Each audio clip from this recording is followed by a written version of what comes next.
नमस्कार, मैं कमलेश कबीर आपका एक बार फिर स्वागत करता हूँ इस नए एपिसोड में। आज के इस एपिसोड में हम बात करेंगे किसान आंदोलन की। और किसान आंदोलन के बजाय हम उसको तथाकथित अगर किसान आंदोलन कहें तो ये ज़्यादा अच्छा शब्द जो है इस आंदोलन के लिए होगा।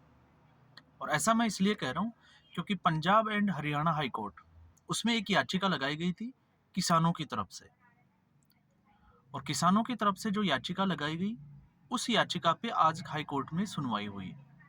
और सुनवाई के दौरान हाईकोर्ट के जजों के जो है वो कड़े रुख और कड़ी प्रतिक्रिया को देखते हुए अब इस आंदोलन पे जो है वो सवालिया निशान खड़े हो जाते हैं।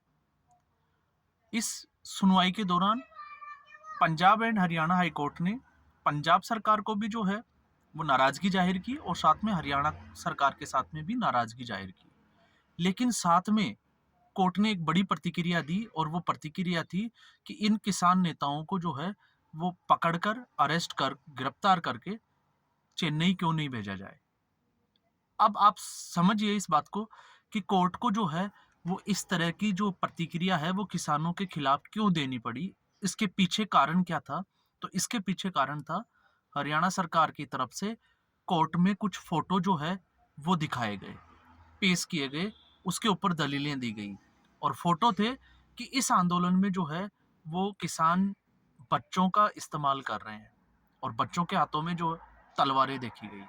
और इसी बात को लेके कोर्ट के जो जज थे वो बिफर गए, वो गुस्सा हो गए और उन्होंने किसानों के खिलाफ जो है वो एक बहुत बड़ी प्रतिक्रिया दे दी।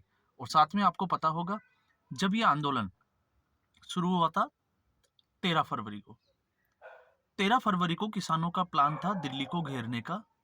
बड़े जो है वो संख्या में ट्रैक्टरों के साथ में दिल्ली पहुंचना। और ट्रैक्टरों में आपने देखा कि ट्रॉलियां और इनके जो ट्रैक्टर थे उनको किस तरह से तैयार किए गए थे। और साथ में जो है वो बड़ी मात्रा में हथियारों में तलवारें, लाठियां, ये सारी चीजें। तो कोर्ट ने इस सुनवाई के दौरान भी यही बात कही कि किसान जो है वो कोई भी किसान तलवार लेके कौन सा शांतिपूर्वक धरना करता है। तो उनका सीधा सा मकसद है कि तलवारें जो है वो क्यों ले जाई जा रही है। ये सारी जो है ये प्रतिक्रियाएं दी हरियाणा सरकार की कोर्ट में दी गई दलीलों के बाद में। इस आंदोलन में, किसान आंदोलन में, जो पार्ट टू जिसको बताया जा रहा है, इस पे पहले ही जो है वो सवालिया निशान खड़े हो रहे थे। और उसकी बड़ी वजह थी कांग्रेस के नेता दीपेंद्र हुड्डा, जिसका संबंध सीधे तौर पे जो है वो इस आंदोलन से जुड़ता हुआ दिखाई देता है। कि ये आंदोलन जो है वो एक 2024 के लोकसभा चुनाव के देखते हुए ये पूरा तैयार किया गया। और फिर उसके बाद में इसकी पटकथा कैसे लिखी गई, वो सारी चीजें स्टेप बाय स्टेप हमने पहले भी जो है वो इस पे बात की थी। लेकिन अब जो है वो धीरे धीरे आंदोलन एक्सपोज हो रहा है। और सबसे बड़ी बात यह है कि ये आंदोलन जब पंजाब और हरियाणा की दो जगह की दो बड़े बॉर्डर, एक खनौरी बॉर्डर और दूसरा शंभू बॉर्डर, ये दोनों ही बॉर्डर को जो है वो अभी पार नहीं कर पाया।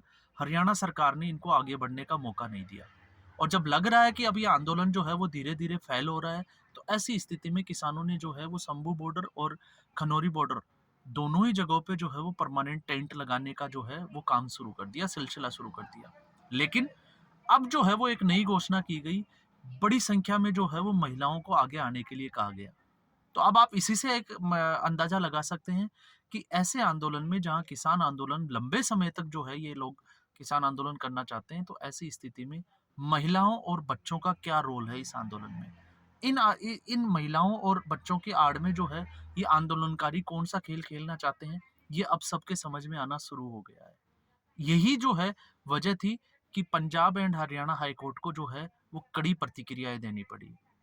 इस आंदोलन में आपने देखा होगा, इससे पहले भी हम बात कर चुके हैं, जहां पे जगजीत सिंह डल्लेवाल जो प्रधानमंत्री मोदी के बढ़ते हुए ग्राफ और स्पेशली जहां पे राम मंदिर को टारगेट करके उन्होंने जो एक वक्तव्य दिया था, उसके बाद में ही जो है वो इनकी इस आंदोलन की मंशा पे सवाल उठाने शुरू हो चुके थे।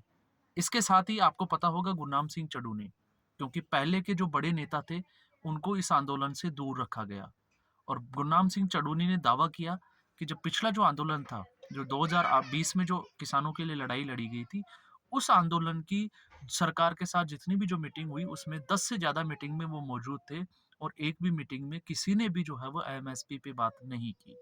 लेकिन इस बार जो है वो ये किसान एमएसपी का नया मुद्दा लेके आ गए। अब इस बीच जो है वो बड़ी खबरें जो है वो गाँवों से भी आ रही है, जहाँ पे सबसे ज़्यादा जो है वो सवाल उठाए जा रहे हैं आम आदमी पार्टी, क्योंकि आम आदमी पार्टी भी इस खेल में जो है वो पीछे नहीं है। 2020 में भी जो है वो आम आदमी पार्टी इस खेल से जुड़ी हुई थी, क्योंकि पंजाब में आम आदमी पार्टी को सरकार बनानी थी। और इस बार भी ऐसा ही हुआ कि अब जब लोकसभा चुनाव सामने हैं, तो जहां आम आदमी पार्टी 13 सीटें जीतने का दावा करती है, तो इस आंदोलन के पीछे आम आदमी पार्टी भी ये चाहती है कि नरेंद्र मोदी की जो छवि है उसको कैसे खराब किया जाए, ताकि लोग जो है वो भारतीय जनता पार्टी को वोट ना करें। और भारतीय जनता पार्टी को अगर ऐसी स्थिति में वोट नहीं करते हैं, तो फिर सीधे तौर पे जो है वो एक ही पार्टी बचती है, क्योंकि अब तक जो है आम आदमी पार्टी के अलावा कांग्रेस पार्टी पहले ही चुनाव लड़ चुकी है लोकसभा के। आम आदमी पार्टी के लिए ये पंजाब में सत्ता में आने के बाद में ये पहला बड़ा चुनाव होगा। तो चुनौतियां जो है वो आम आदमी पार्टी के सामने भी है, लेकिन आम आदमी पार्टी ने इस तरह की जो तैयारियां किसानों की थी उसको रोकने का प्रयास नहीं किया।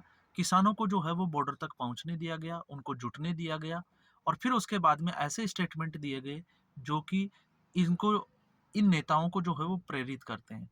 तो दर बदर दूसरी जो खबरें जो है वो अगर आप देखोगे, देहाती जिनको पिंड बोलते हैं पंजाब के, उनसे भी खबरें आ रही है कि बड़ी संख्या में जो है वो घरों घरों से लोगों से चंदा इकट्ठा किया गया है इस आंदोलन के लिए। और अब जब इस आंदोलन के लिए बहुत बड़ी मात्रा में जब फंड इकट्ठा किया गया है, तो इनका हिसाब जो है वो इन नेताओं से देते बनेगा नहीं। इसलिए इस आंदोलन को जो है वो लंबा खींचने की तैयारी भी जो है वो शुरू हो चुकी है। तो दो बड़ी चीजें, जहां शुभकरण की मौत हुई, आपको पता होगा, एक 21 वर्षीय नौजवान की जो है वो खनौरी बॉर्डर पे इस आंदोलन में मौत हो गई। उसको देखते हुए भी जो है वो हाई कोर्ट ने जो है वो एक 3 सदस्यीय एक समिति का जो है वो गठन करने के लिए बोला है, जिसकी अध्यक्षता जो है वो हाई कोर्ट के कोई रिटायर्ड जज जो है वो करने वाले हैं, और उसकी भी जांच की जाएगी। लेकिन आज की इस सुनवाई में जहां सरकार को जो है वो दोनों सरकारों पे नाराजगी व्यक्त की, लेकिन उससे ज्यादा जो सबसे बड़ी बात थी वो थी कोर्ट की किसान नेताओं के ऊपर दी गई टिप्पणी। तो इससे अब आपको लगेगा, क्योंकि आपको पता है इससे पहले भी कैप्टन अमरिंदर सिंह की सरकार जो थी, उस वक्त 2 से 3 महीने लगातार जो है वो किसानों ने धरने दिए, और राज्य सरकार से उनकी मांग थी कि एमएसपी जो है वो इन फसलों पे दी जाए।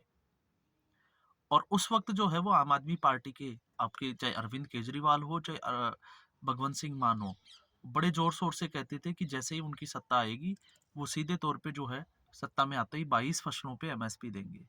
तो ये अगर प्लान देखें तो ये कांग्रेस पार्टी में नहीं, कांग्रेस पार्टी जो है वो इसमें जो है वो अपने पैरों पे कुल्हाड़ी मारी। कैप्टन अमरिंदर सिंह को जो है मुख्यमंत्री पद से हटाया गया, और उसके बाद में कैप्टन अमरिंदर सिंह ने जो है वो कांग्रेस पार्टी से भी इस्तीफा दे दिया, नई पार्टी बनाई, और अब वो भाजपा में चले गए। तो ऐसी स्थिति में अब आम आदमी पार्टी का क्या खेल है वो आप सभी को पता समझ में आ ही रहा होगा। लेकिन साथ में इन किसानों की जो मनसा है, किसानों के बड़े जो लीडर्स हैं, नेता हैं, उनकी क्या मनसा है, ये भी पंजाब एंड हाई कोर्ट जो हरियाणा है उसने एक्सपोज करके रख दिया है। तो अब जो है वो धीरे धीरे समझ में आ रही हुई। और इस आंदोलन का आप एक चीज और देखिए, इस आंदोलन में पंजाब के अलावा किसी भी स्टेट के कोई किसान जो है वो इन्वॉल्व नहीं है। वही किसान जो है, आप देखोगे कि हरियाणा और राजस्थान, उत्तर प्रदेश, बहुत कम संख्या में इस किसान जो है वो इस आंदोलन से जुड़े हुए हैं। लेकिन मुख्यतया ये आंदोलन जो है वो सिर्फ और सिर्फ पंजाब में लड़ाई लड़ रहा है। तो पंजाब में लड़ाई क्यों लड़ रहा है ये सभी को पता है, और इससे जो है वो कहीं ना कहीं पंजाब में अब सरकार के ऊपर भी जो है वो अंगुलियां उठना वाजिब है। क्यों? क्योंकि पंजाब में कानून व्यवस्था पहले ही जो है वो सरकार के हाथों से निकली हुई है। आपने देखा होगा किस तरह के जो है वो, चाहे सिद्धू मूसेवाला से लेके और भी बहुत सारी जो घटनाएं हुई वो हम सभी ने देखा। तो ये सारी चीजें जो है, तो ये जो है किसान आंदोलन को एक्सपोज करने के लिए काफी है। तो आज के एपिसोड में बस इतना ही। उम्मीद करूंगा ये एपिसोड आपको पसंद आया होगा। लाइक करें, शेयर करें, और चैनल को जरूर सब्सक्राइब करें। धन्यवाद।